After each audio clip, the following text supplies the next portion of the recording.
Hey, this is Jack Kelly, and this is part either 2 or part B of our last podcast. See, when I do these podcasts, I kind of have it sketched out a little bit about what I want to talk about, but I really don't write out a script of what I'm going to do because I figure it'd be too clunky. So I rather just talk to you like I'm talking to a regular human being, even though I'm just talking to a microphone and Nicole and Dan and Nadi over here. And there's one big part, that I didn't go over that after kind of signed off, realized, oh my gosh, I got to talk about this. I think one of the unintended positive consequences of the coronavirus is this. America is going to do much better. The United States is going to do way better once all the dust settles. And here's why.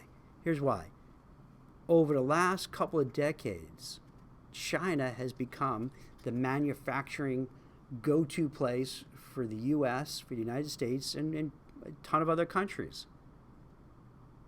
It was a source for getting cheap goods and services, and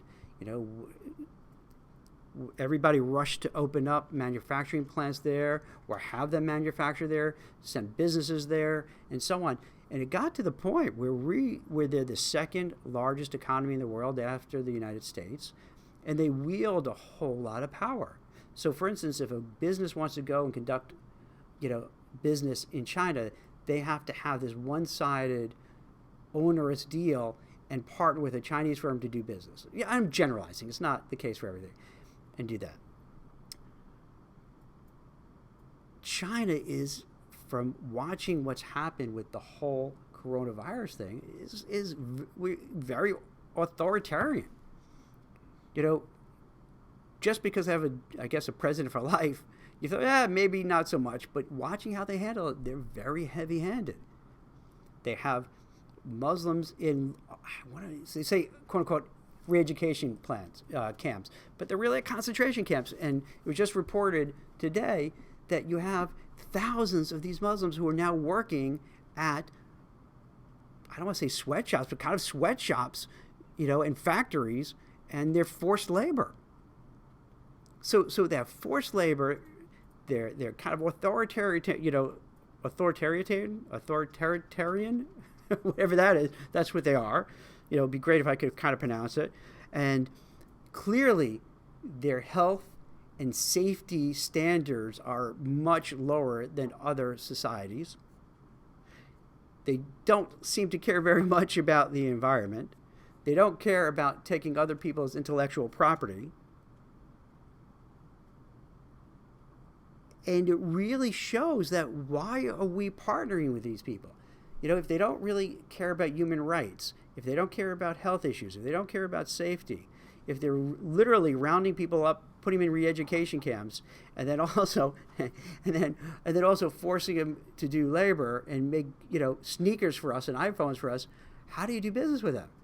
And so now that once our eyes are collectively open to, hey, here's what's going on over there, plus now we see that we're not getting the supplies we need. It turns out that they're the ones who make a lot of the pharmaceuticals that we need in everyday drugs and other mission-critical components for technology and other things we use. So we're at their mercy. So I think what's going to happen next is this. Any reasonable chief executive officer, board of directors, management is going to start thinking, why are we going to either keep our companies in China, or why would we want to move them to China? Seeing what we know now, they're going to say it would be ethically and morally irresponsible to do so. Why would you put your employees in that kind of situation? Why would you disadvantage the United States, knowing now what happens once the supply chain is disrupted and how it makes us so vulnerable? So I think what you're going to start seeing is the smarter, more ethical, more socially conscious executives, companies say, hey, you know what? Maybe it's not so easy to pick up and leave, but we got to start having a plan B and moving out. And hopefully a lot comes back to the U.S. Hopefully you have a lot of manufacturing companies, that come back here, and we start, building things here at home, and we'd be great for the economy. We start producing more stuff here, and that would be net positive for us. Net positive. So I think with this whole fiasco, this whole bad situation, one of the unintended positive consequences is that we've learned an important lesson, that we can't rely on China and put all our eggs in that one basket, that we're going to have companies come back, manufacturing come back, and be more rely upon ourselves more and not other countries, and this is not a nationalistic thing or yay, go, America. No, it's just a practical business thing. Who wants to, in any business, who wants to be prisoner to somebody else and not have the ability to do things unless that other person could give you the goods or services or parts you need? So it just makes common business sense that's going to happen. And I think in the long run, in a bizarre way, it's kind of good this happened, because now we're aware of it, and we're going to take proactive measures to return things back here, which is going to be more jobs, more opportunity, for Americans, which is fantastic. That's what we want. So I'm glad I remember this. And so this is a little more positive than I ended the last one too. So I feel better. So it's Jack Kelly, WeCruitr Podcast. Thank you very much for listening, and have a great day.